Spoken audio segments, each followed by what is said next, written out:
The YouTube app has been updated and now features a new section called Explore.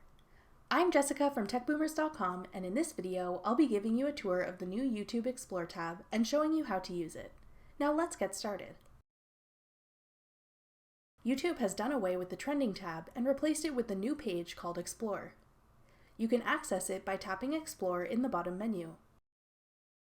At the top of this page, you'll find featured content categories, including trending, music, gaming, news, movies and shows, fashion and beauty, and learning.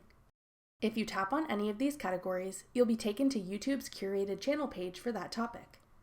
You'll see videos that fall under that subject that are currently popular and gaining traction on YouTube.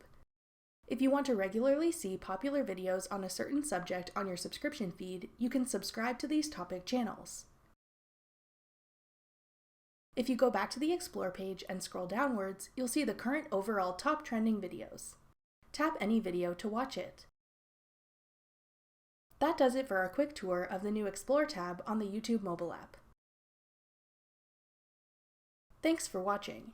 If you found this video helpful, we'd love it if you'd hit the thumbs up button below and subscribe to our channel.